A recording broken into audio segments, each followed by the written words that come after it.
Well, good morning, everyone. Welcome to the Council of the Americas. I'm Steve Liston, Senior Director in Washington, D.C.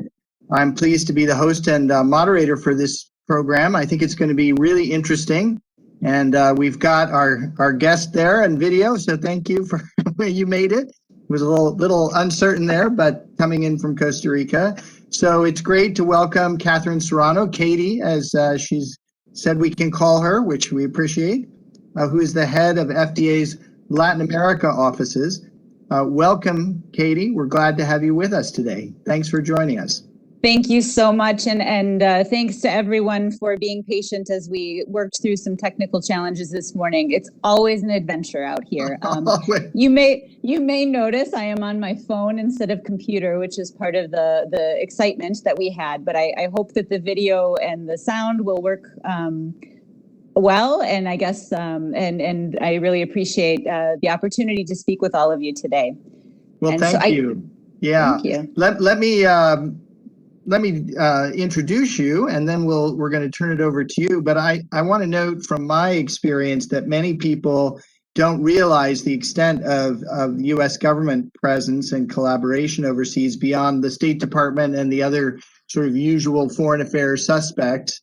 But the truth is that on almost any issue the government deals with, and in almost every agency, there's extensive international cooperation that's going on. And there are many agencies that have an overseas presence to manage that cooperation and advance U.S. interest. FDA, of course, is one of them. And so I'm really glad Katie's agreed to talk to us today about the extent of their work in the region. And a brief introduction of Katie. Katie Serrano joined FDA in 2008 and has been the director of the Latin America office since 2017. Before assuming this position, she held positions in the Office of In Vitro Diagnostics and Radiological Health, the Diabetes Diagnostic Devices branch, and the Division of Chemistry and Toxicology Devices. I think you'll all agree, not our usual guest here. So we're very excited to have a real expert on these issues. Prior to joining the FDA, Ms. Serrano held positions as a regulatory affairs professional for Boston Scientific Corporation, so she knows what the private sector is interested in, and as a biomedical engineer at the United States National Institutes of Health. She received a Bachelor's degree, of Science degree in biomedical engineering and a Bachelor of Arts degree in Spanish from the University of Minnesota. Next time we're going to make you do it all in Spanish, I think, but we'll do English this time. After Katie's presentation, I'm going to moderate a Q&A session. So please send me a chat if you'd like me to put you into the queue. And I just want to remind everyone that this is a public program and a recording of it will be available shortly on our website. So without taking any more time, Katie, I want to turn it over to you, and we'll be interested to hear what you have to tell us this morning. So thanks for joining us. Thank you so much, Steve, and many thanks to everyone who's participating. And, I love the title of this slide, Regulating for the 21st Century, the Role of FDA's Latin America Office, because as Steve mentioned, I really think that I get a lot of questions about the work that our office does. And I really do believe that having offices outside of the United States really does help us achieve our goals to be a modern, nimble regulatory agency doing the good work that we do for the American people. Next slide, please. So for those who may not be as familiar with our agency, I did want to just touch on the fact that our agency has a really broad mandate. We're a public health agency that is responsible for the regulation of a large variety of products, including most foods, drugs, biologics, medical devices, cosmetics, veterinary products, which are veterinary foods and medicines, as well as tobacco products. It's said that at least 25 cents of every dollar is on a product that is regulated by our agency. And as a public health agency, our mission is to both promote as well as protect the public health through the regulations of these products. Promoting or protecting, I guess, in the sense that we have to set standards and ensure that products adhere to those standards. of safety, but also promoting the public health by ensuring that our regulatory approach meets the needs of ensuring that the public also has access to a wide variety of innovative products. And our approach to regulation of those products similarly needs to be innovative. Next slide, please.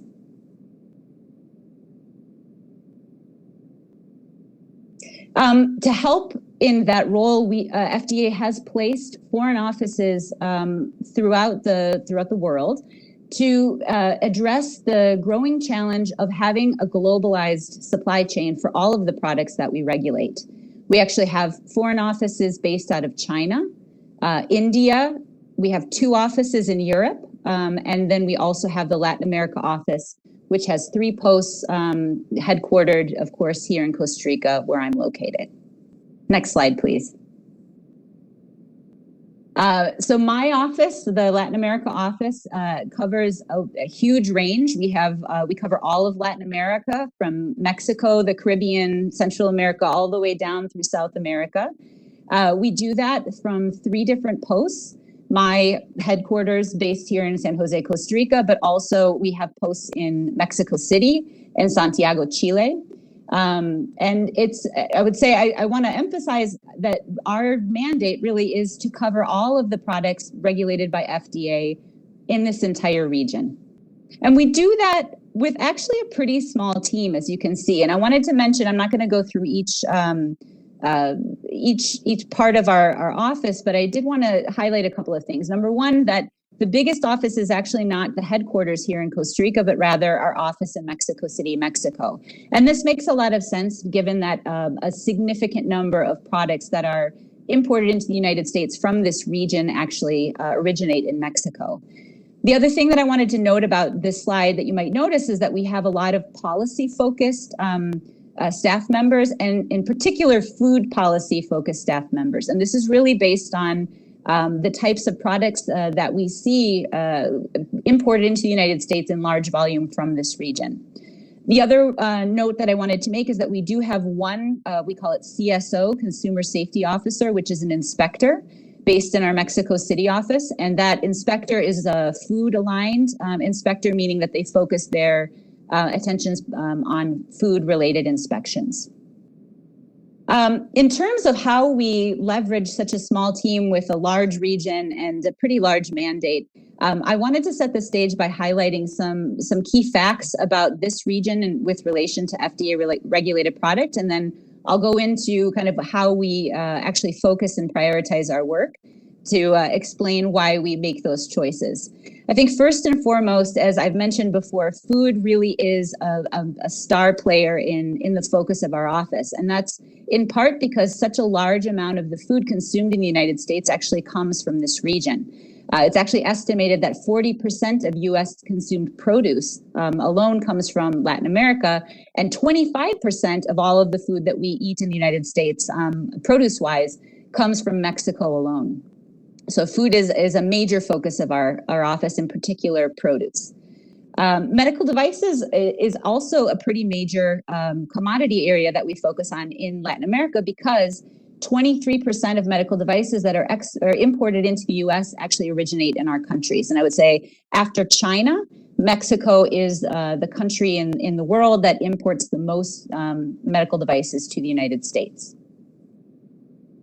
And then finally, drugs and biologics, there is not necessarily a large manufacturing presence in Latin America, but it does exist, with 6% of drugs and biologics coming from this region.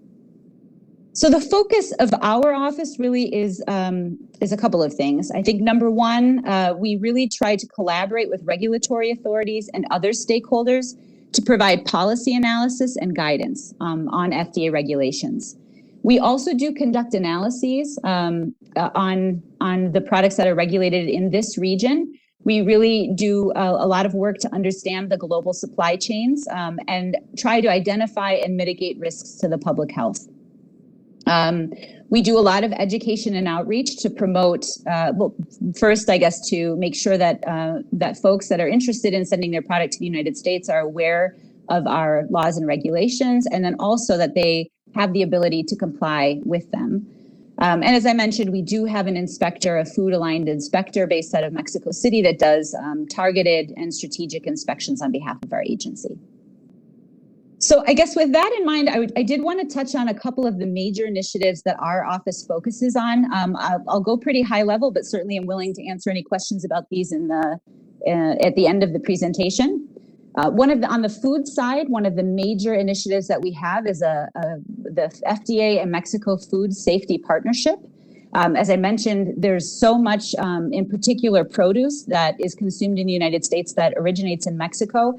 And because of that, our agency felt that we really needed a unique and strong approach to actually regulating those products. And we've done that by developing a partnership with the two regulatory agencies in Mexico, COFEPRIS and SENASICA, that are responsible for the oversight of food products. We have a confidentiality commitment. Our three agencies work together. We develop a work plan that we execute throughout the years, and that is really focused on, number one, understanding how each other's food safety systems work, but then also identifying collaborative projects to help strengthen our collective food safety systems and promote safer foods that benefit both of our countries. We also, as I mentioned, we do have a confidentiality commitment among our three agencies, which allows us to rapidly exchange information when there are emergencies that are happening, like food outbreaks or there are non-compliant commodities. And that allows all of our regulatory agencies to act quicker and in a more targeted manner to address those challenges. I did provide a link to information about this partnership if folks are interested in learning more, but this has been a cornerstone to the work that our office does related to food safety. Another major initiative has been a focus on produce safety outreach with the Inter-American Institute for Cooperation on Agriculture, or ICA. ICA is actually based, they're an international organization that works throughout Latin America on agricultural issues and who's based here in San Jose, Costa Rica, along with my office. We have a cooperative agreement with ICA to focus on produce safety education and outreach to really make sure that Latin American farmers in particular understand what the rules are for importing their products into the United States and making sure that they have the tools to comply and provide the safest product possible, not only to import to the United States, but also for their own populations as well. This past year, and I will say moving forward, another major initiative of our FDA agency, I would say in general, but one that our office has played a major role in, is the New Era of Food Safety Blueprint. This is an agency-wide initiative that really tries to leverage new technologies and innovative approaches to help bring our agency into sort of the next era, the new era of food safety. There are sort of four main pillars of this initiative. One, focusing on tech-enabled traceability to help target and identify problems at their source. The development of smarter tools and approaches for both preventing as well as responding to outbreaks. The development of new business models and modernization of the retail sector to promote safer foods. And then the development of a food safety culture. Now, the role my office has played is, I think, number one, just really communicating what this initiative is to stakeholders in our region, as well as working with them to understand what initiatives and projects they may have that actually fall in line well with this larger food safety, new era food safety blueprint, so that we can identify projects that we can collaborate on together and learn from each other as we move into this new era of food safety. My office also has been really focused on aquaculture safety and promoting aquaculture safety in products like salmon and shrimp that are imported into the United States from different countries in Latin America. Specifically, we've been working hard on developing regulatory partnerships with key authorities in our region, in countries where a lot of product is actually imported into the United States, and that helps promote aquaculture safety. And then finally, we do have our inspector, our food-aligned inspector in Mexico that does inspections on behalf of our agency. And I think what's notable about her work is that it isn't just about doing inspections. Her inspectional approach actually also is able to dovetail in well with the policy work that we do. So as we work, for example, on the food safety partnership with Mexico, we have the opportunity of sharing our inspectional approaches with our regulatory authorities to hopefully better align our approaches across the border, as well as to promote improvements moving forward. On the medical product side, I would say the main focus of the work in our office is to really foster participation of other regulatory authorities in global regulatory convergence initiatives. And for those who aren't aware of those, these are international initiatives with regulators participating from across the globe on essentially standards development that allow our agencies to align our regulatory approaches and standards, whether it be pre-market, prior to authorization or post-authorization, that we align our regulatory standards and approaches across the board. And this has a lot of benefits for everyone, really. Number one, I think it helps us better leverage the decision-making by another regulatory authority if we're using similar approaches. And number two, I think it allows the product developers to have a baseline understanding of what the requirements are. And the more aligned those requirements, the better able companies are to produce those products at a lower cost and offer them to more individuals around the world, which is a win-win for everyone. So to get at that major goal of global regulatory convergence, our office does a number of different activities. We work bilaterally with different regulatory authorities. Where we have confidentiality agreements, we are able to share information that is not necessarily public, and that information can be a pretty broad ranging. It can be about how we make decisions on certain authorizations. It could be how we address maybe safety signals that are coming up in the workplace. Sometimes when we reject shipments, we will notify those authorities so that those products aren't, inadvertently shipped back into the country and used, et cetera. So we really do offer a pretty broad range of bilateral activities. We do also work multilaterally with organizations like the National Regulatory Authorities of Regional Reference, which is a group of regulators in Latin America that are considered to be sort of a higher maturity level. We meet twice a year to exchange information and exchange experiences as regulators in some of these global initiatives, in sharing initiatives that we have in our own countries to potentially guide each other's actions moving forward and help ensure better alignment.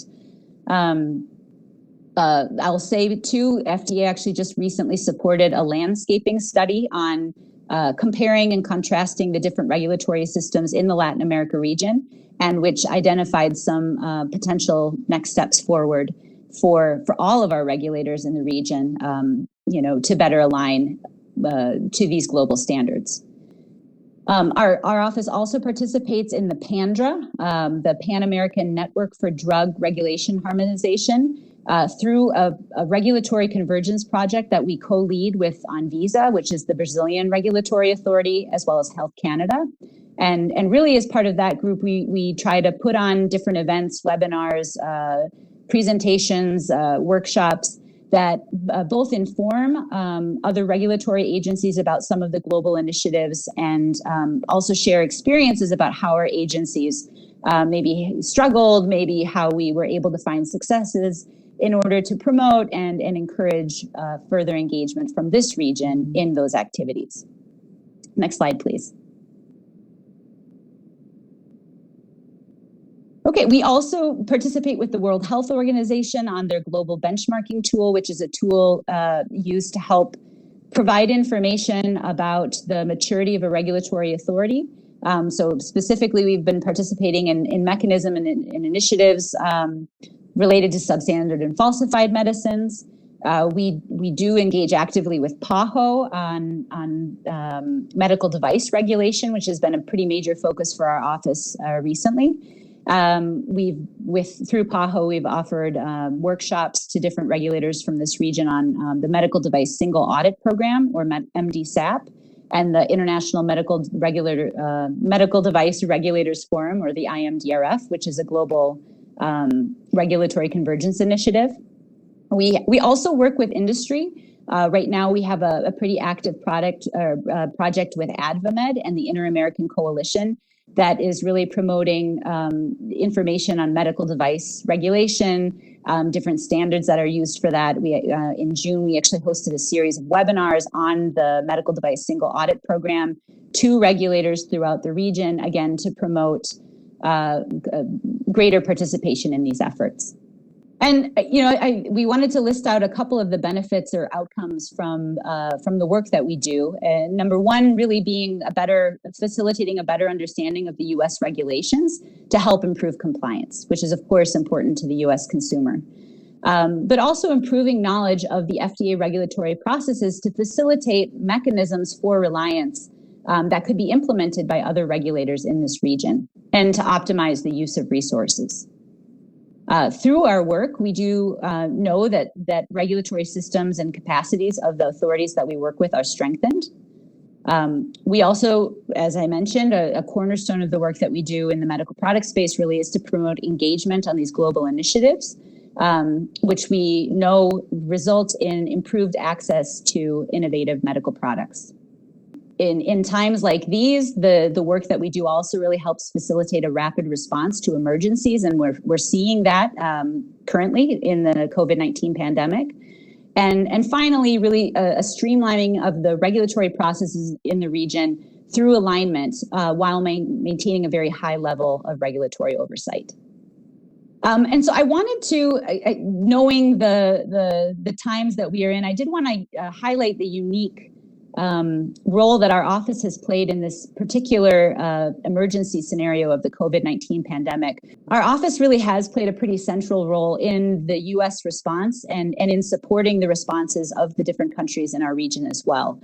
One of the first things that we did at the beginning of the pandemic was really try to make sure that we had great mechanisms for communication with the regulators in our region about what actions FDA was taking, what standards we were setting for the different products that were available to address the pandemic, and providing as much information as possible. And we did that by having daily newsletters to regulatory authorities in the region that communicated a whole range of information of the different actions and activities that our agency had going on.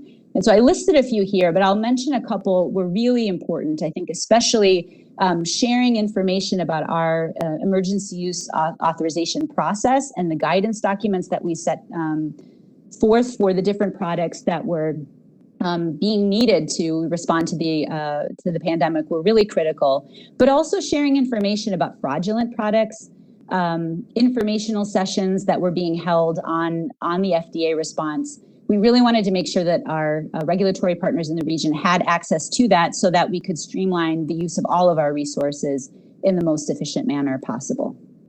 Beyond the newsletter, we also had really regular and open dialogue with other regulatory agencies and public health organizations. So, for example, we met frequently with the Pan American Health Organization on specific topics, and I highlighted a few here. The standards for ventilators was a pretty major topic of conversation, especially at the beginning of the pandemic. Coordinating on the emergency response and actually providing a lot of information about how FDA used our emergency use framework to address the pandemic.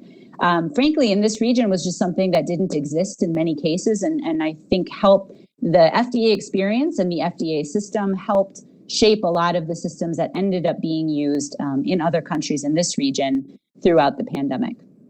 We also had bilateral meetings, continuous bilateral meetings with some of the key regulators that we work with in this region, specifically Argentina, Brazil, Colombia, Chile, and Mexico. Again, providing support and information on FDA's approach, but I will say also learning how these countries were addressing the challenges that they were facing as well. I would say all of the regulators learned from each other, and there was always a unique situation that was raised in one particular area that we could all learn from. So it wasn't just FDA sharing information, but really FDA learning information in many cases as well. And then, of course, we do sit in the embassy, and so we do work pretty carefully with lots of other agencies in the United States government. And in our role in that process, we had many engagements through diplomatic representation of stakeholders in the region to help provide information on enforcement policies, guidance documents, regulatory requirements, et cetera. And I highlighted a couple of key outcomes from these engagements that our office had in particular. Specifically, we saw emergency use authorization processes developed and implemented in the region, leveraging the system that the US had in place. And that was a direct result in many cases to the outreach our office had done. We also saw the ability of countries to leverage or rely on FDA decision-making for products like vaccines because of the information exchanges that we were able to have. And I would say not just vaccines, we also saw that with ventilator design and standards and other products as well.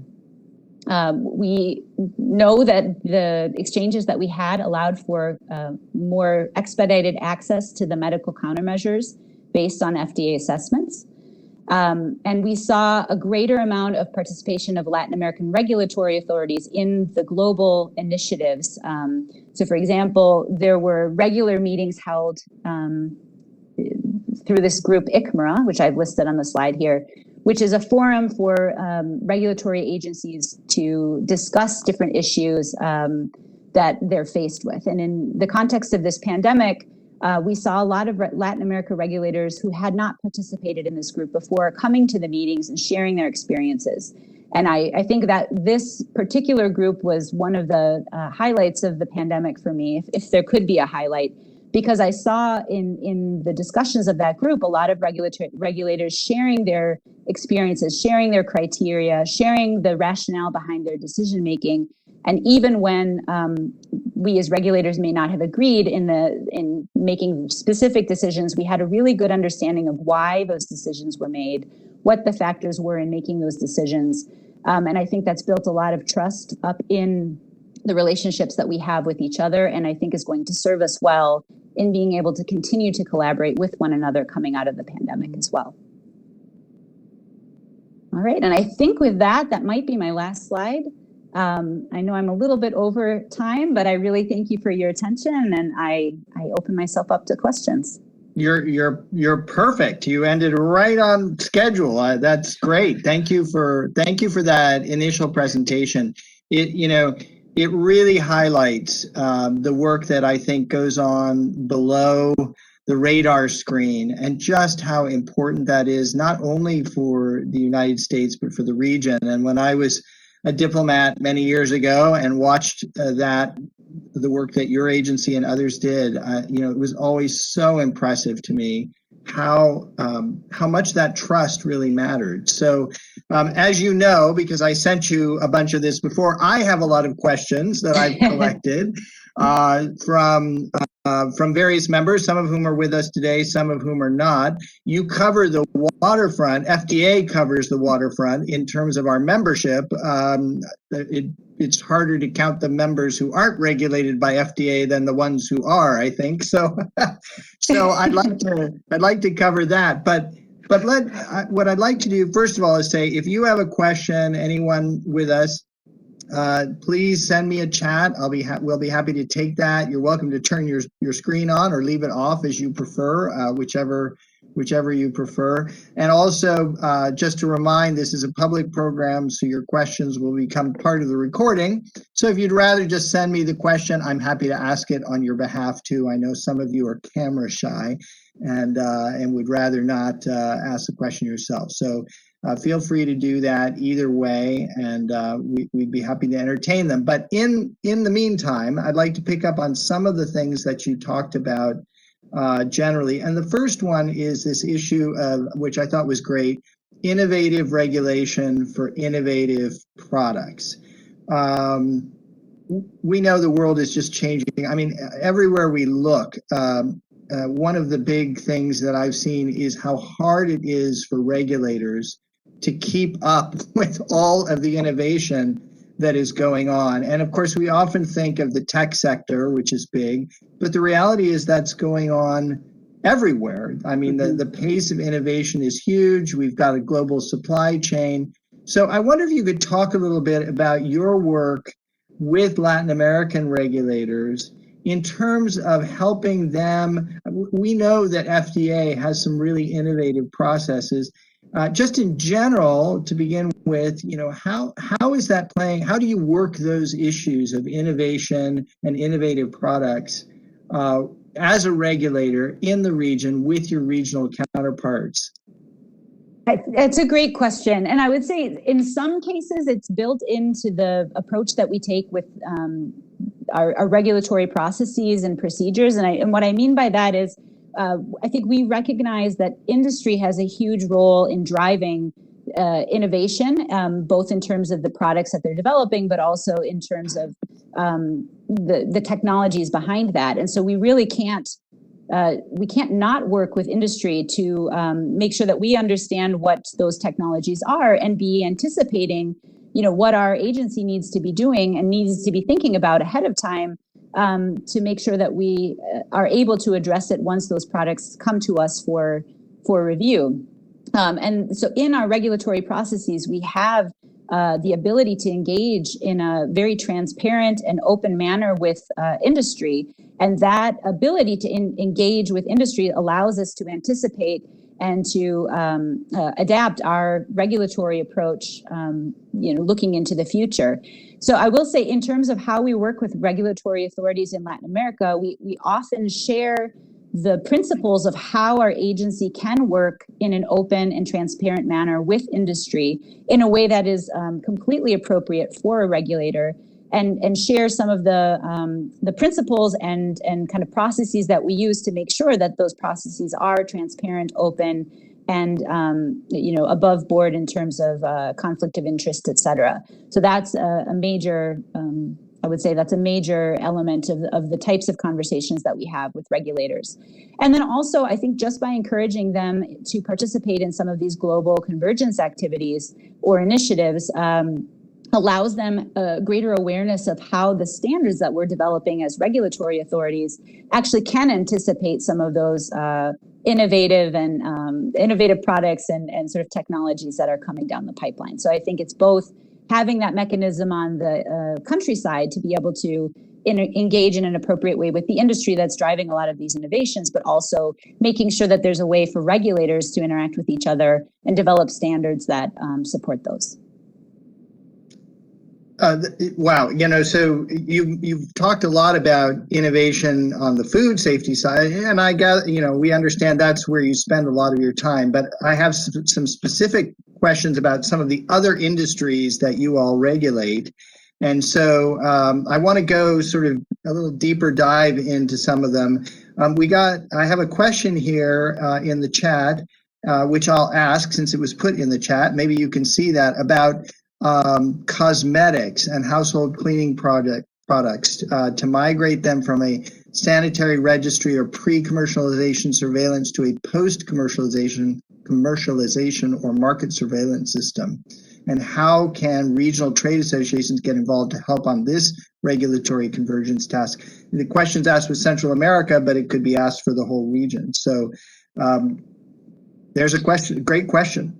It's a great question. I'm going to be really honest. I think at the beginning of my presentation, I highlighted that we have a pretty small staff with a lot of breadth. And so one of the tricks that we have to balance is really focusing our work on specific areas where we know we're going to be able to have a pretty significant impact.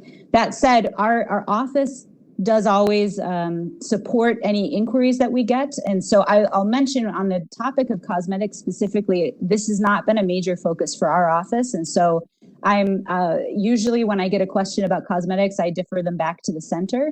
But I would say in general, organizations can always contact our office, and we can try to put you in contact with the folks that are working on these issues specifically, to highlight some of the priorities and engagements that we have as a regulatory authority. Sometimes there are trade-related issues that our agency doesn't get involved with, but certainly there are different organizations, different initiatives that are going on, maybe not led by my office, but by our headquarters offices, that present potential opportunities for some of these organizations to leverage in trying to promote convergence in this region as well. But now I hope I'm not putting words in your mouth, but if organizations in Central America wanted to talk to you about these issues, they can set up a meeting, right? Absolutely. We are the gatekeeper in a lot of cases for the issues in this region. And certainly as we would facilitate the interaction between the individuals in this region and, let's say, the folks that are working on these issues back in Washington. If it's not something that our office is specifically focused on, we would at least take the meeting with you, understand what your issues are, and we could facilitate engagements between you and headquarters and the folks that are leading those efforts. Yeah, that's one of the reasons that your office is there, right? Is to promote that kind of collaboration, and it really works very well. So I want to encourage people. I don't think you'll be flooded, but I do want to encourage people to contact you if they have these things. So there's another question in the chat, which you probably understand better than I do, but it's it's about an issue that's become a big one in the United States, and I think it's really interesting to see how it goes in terms of Latin America. This issue of alternative tobacco products. Obviously, that's a new area. There are a lot of concerns about youth. There are concerns about how you approve these. My sense is that regulators in the region haven't wrapped their arms around this one yet, but you tell me, how is this going? What is FDA's process that is innovative, as I understand it, and how can that process sort of be shown to the region effectively? So I think the approach here, and tobacco is another issue that our office has not focused on specifically. We tend to try to connect folks that are interested in engaging on tobacco-related issues with the Center for Tobacco Products because they are the lead on the innovative regulation approaches to these products, and they would be leading some of the global discussions on how to promote, I guess, the type of decision making that FDA has, and share that information with regulators that are interested. It hasn't been a focus of my office to date, but again, certainly anyone who's interested in this topic is willing. I would be very willing for them to contact our office, and we would help get them in contact with the experts who are managing this particular issue. So, in terms of that, just for another minute, are you watching? Do you watch what the regulators are?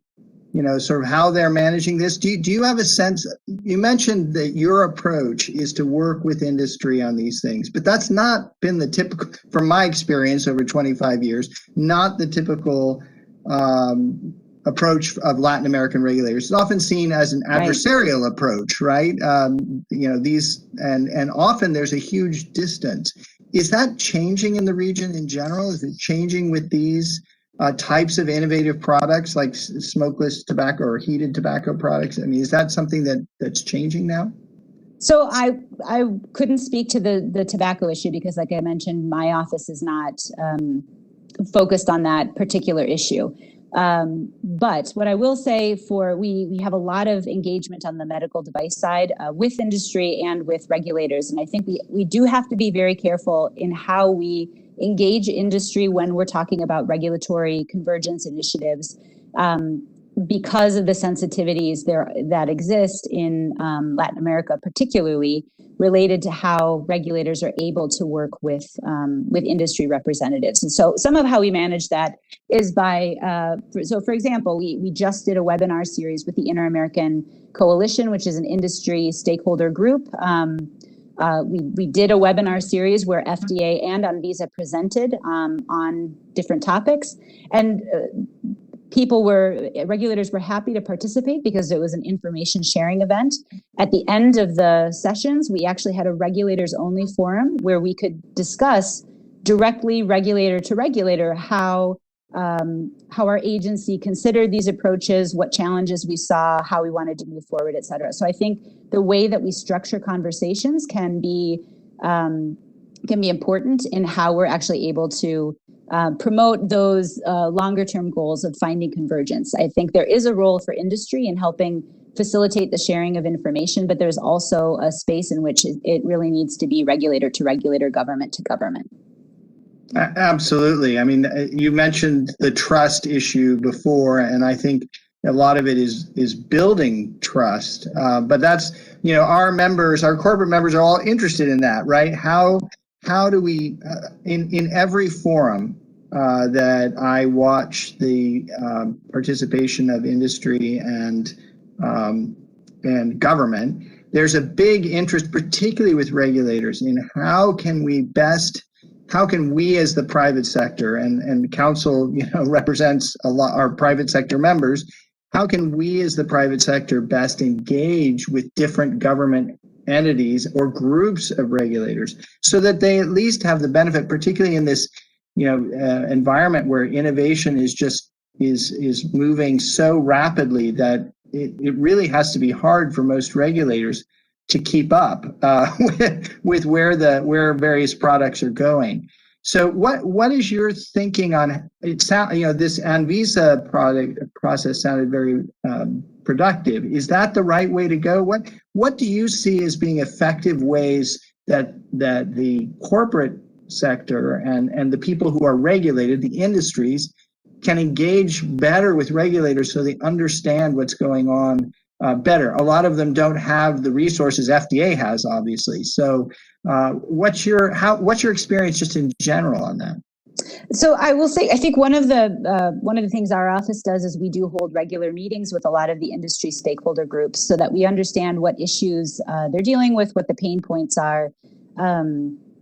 I would say by having that information, that baseline, obviously we're also holding regular conversations with the regulatory authorities to understand what their issues and priorities are, and we try to find opportunities to align where there might be pain points from industry and where there might be pain points from the regulator, try to identify areas where our office can actually provide some information that can help give some relief, or at least share our approaches on how we are able to address some of those issues more directly. So I would say that engagement with the regulatory authority in the appropriate way. So, having meetings that are, at a regular pace where the information, if there are processes that the regulatory authority requires to have those meetings, that those are all followed, that the meetings are very open and transparent in terms of what was discussed. I think that's all really important.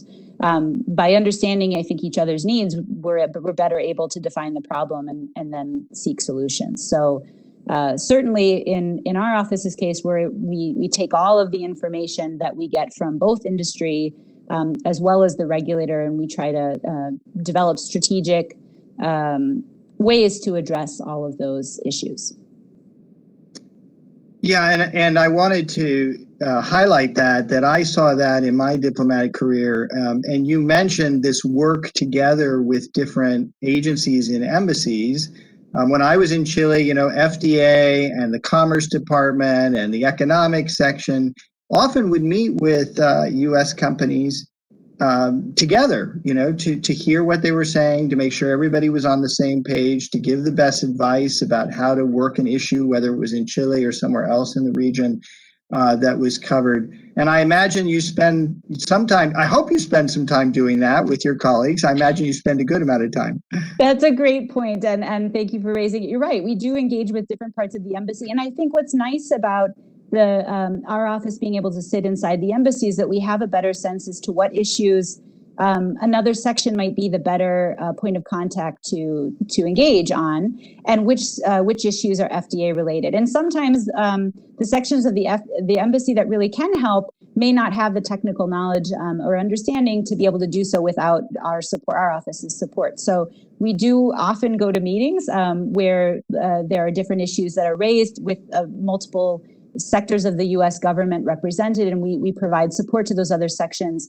In a lot of cases, they're trade-specific issues, and FDA doesn't have a role, but we are really upfront about the fact that we don't have a role, that we are a regulator, and we can offer our perspective as a regulator. We can offer our understanding technically to our colleagues, and so I think just being really clear about what our role is in a meeting, and but yet having the ability to support the other sections and the different stakeholders that approach the embassy in those meetings is really important. So let me turn a little bit to a related but slightly different one, which is the issue of science-based regulation, which has become an issue in the US. It's an issue everywhere, right? We've seen it come up with the issues of GMOs. We see it come up with a whole lot of products that I'm sure that you're dealing with every day. So how do you, as an agency, address these issues of science-based regulations balanced with public health, balanced with harm reduction principles, all these things you're trying to balance? And do you see regulators in the region sort of taking that same type of approach, or is that something that one area of convergence that we're working toward? I think that's a really interesting question, especially in these times. We do the fundamental decision that a regulator makes is a risk-benefit decision. So it is science-based. It's based on the information we have. But in the application to whatever decision that we're trying to make, we also have to take into account the risks and the benefits of that decision, and all of that goes into the decision-making process of whatever we do. You look at something like an emergency use authorization, and there was a certain level of science, a certain level of information that was available, and then there was a crisis where there were not necessarily other options available like there might be in normal times. And so based on that risk-benefit balance, decisions were made. I think one of the key points in actually making those risk-based decisions is that you be very clear about what your standards are, how you're making the decision, and why you're making the decision the way you are. I think one of the things I had mentioned that has been most interesting to me during the pandemic are regulatory discussions held with other regulators, where we're able to really go into the weeds about how we're making the decisions we're making and how we're balancing maybe risk and benefit slightly differently, because the realities of our different countries and our populations are different. And I think that understanding of how each regulator is making those decisions has actually impacted how we might think about making our own decisions and the decisions that we might be faced with moving forward. So I would say certainly it's an area that we focus on and really try to strengthen in our discussions with regulators in this region, is that these are risk-benefit decisions, that we are weighing the information available with availability of other products, with needs for our public, et cetera. All of those are sort of that go into that decision-making process. And by sharing our experiences, by sharing the processes that we use to try to make those decisions as transparently and clearly as possible, I think it helps support them in their own decision-making process. So certainly I think it's an area that we'll all continue to work on probably into eternity. But I do think that's another area that our office really does provide that support to the other regulators in this region. And by holding those forum among regulators, I think we're able to support each other in those decisions as well. It's just a critical type of work, honestly, that's being done. I know on behalf of Americans, on behalf of American products. You mentioned, so you cover food safety, a lot of it, food safety, but that a lot of it ends up being covered like the tobacco issues from specialized units in FDA from headquarters. Can you talk a little bit about sort of the headquarters FDA approach? Obviously, FDA is a domestic regulator first, but I know from my experience the demand from abroad, from other countries, to understand what FDA is doing and to know how FDA is working is always enormous. So could you talk a little bit about sort of how FDA as an organization, not just your office, approaches that sort of collaboration on all these different areas that you cover? We've talked cosmetics, cleaning supplies, we've talked, tobacco, we've talked all kinds of things. How does the agency as a whole see that part of its job? I think it's an interesting and evolving question. I agree with you that we are a heavily domestic-focused agency because our mandate is obviously focused on the U.S. consumer. But increasingly, the supply chain is global. For example, you can't regulate produce in the United States if you're not thinking about an international component, given that 40% alone just comes from Latin America. So even if you have a great handle on policies and approaches to ensure safe produce in the United States, 40% isn't coming from the United States. And so I think there's an increasing understanding that there has to be engagement globally from our agency as we consider different policies and approaches, that we have to make sure that those policies and approaches are going to be feasible throughout the world. And that's why we have such a heavy focus on global convergence initiatives. Our agency in general does participate in lots of global initiatives. On the food side, there's Codex and other initiatives I'm sure there's something similar in tobacco, though I'm not an expert in that area. We have bilateral relationships where we share information. We participate in medical devices, this International Medical Device Regulators Forum, and in drugs and biologics, there's ICH and ICMRA. So we look for those global forum where we have the opportunity to share our approaches with other regulatory authorities, or even bilaterally with other regulatory authorities and I will say, as policies and guidance documents are developed, we have, my office also plays a role in making sure that countries are aware of these, that stakeholders in our respective regions are aware of these initiatives and activities that are happening back at headquarters, so that they have an opportunity to comment and engage on the process forward for FDA to promote better alignment, not just for the U.S. consumer, but across the board as well. So it really is, our system is increasingly designed to engage globally and to allow participation globally. Awesome. We're about 5 minutes from the top of the hour, so this is the last opportunity for anyone who wants to get a question in there. What I wanted to ask is really about our members and others who would like to contact you. What's the best way, if they've got an issue that is covered by FDA that they'd like to talk to you about in the region? What's the best way to get in touch with your office? I have an LAO inbox, and I'm wondering if maybe one of my team members could actually include it in the chat. Oh, that'd be great. Include the LAO inbox or the contact information, and I think that would be the best. You're also welcome to contact me, and I would send it out to one of my team members to help address any questions, or at least provide you a response and try to get you in contact with whoever you need from the FDA side. So Vesa or Patty, if you guys are able to put something in the chat about the contact information, I'd really appreciate that.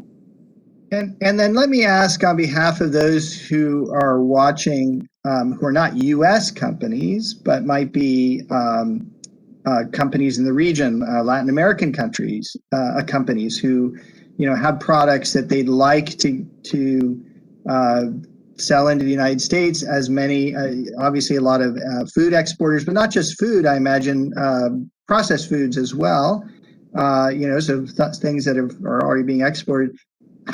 What do they, obviously there's a lot of regulations and so on, but if they're thinking about how do I even get started with getting my products in, do they talk to you? Is that Commerce Department? And what role does FDA play in that?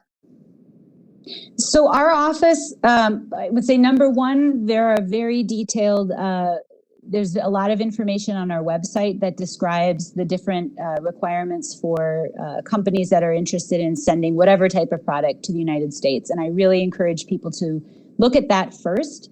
If you end up with a question that is really specific, that isn't addressed on the website, using the email box that Pati Pineda just put into the chat, you can always reach out to our office, and we'll be happy to provide as much information as we can about your specific issue or challenge. But again, please do try to find the answer on the website first, because we have a small team. We do have a lot of work, and we're happy to answer questions that can't be addressed on the website. But if it's pretty readily available, we appreciate you kind of doing that legwork initially. That said, if you have specific import issues, we get questions all the time, and we are either able to answer the question pretty quickly because of our staff's knowledge, or we're able to get you in contact with someone who can provide you more information about your specific case. I hope that helps. Yeah, that does help. And I just want to say, I know you guys have a lot of work to do because I've watched you do it. It's a huge amount of work. And we really appreciate it. I really appreciate your time today. This is fascinating. And I'm so glad this is a public program because I want more people to understand the work that you all are doing, and particularly this issue of regulatory convergence. It's so important to our members. The closer those regulations are, the easier it is for people to get their products to market. And so the work you're doing in terms of regulatory convergence, I just want to thank you for that work, and FDA for doing that work. And I want to encourage our members to make sure everybody knows what great work Katie and her team are doing throughout the region. That's really helpful to Americans, American consumers, to American companies, but also to just building this regulatory environment that is going to be easier for companies and individuals to navigate. So, Katie, I want to thank you for being with us today as we come to a close. And I hope we can do this again, perhaps a little more focused on some other issues, or maybe with some of your colleagues in headquarters. You can help us bring them in so we can discuss some of these other topics that you don't work on quite as much as food safety. And I just want to add before we close too, thank you for all the work on the vaccines, for helping spread that word around, make sure that the region can benefit from what the U.S. is doing. We really appreciate that work. I know it. I just can only imagine how difficult that's been over the last 18 months. So thank you for that. Well, thank you. It's really my pleasure. Our team is happy to engage with any and all of you. I think moving forward, and certainly we really appreciate the opportunity to talk about the work that we do, and hopefully engage with you further in the future. Super. Thanks so much. Thank you, everyone, for joining the council today. We've really appreciated all of you coming, and we will send out a message with the link to this program so that those who want can view it. It will be on our website in not too long, and we hope you'll let people know it's there. So thank you, everyone. Have a great weekend, and we'll hope to see you virtually and maybe soon in person again, either in Washington or New York or Miami or online. So thank you all. Have a great weekend. Thank you, Katie. Thank you.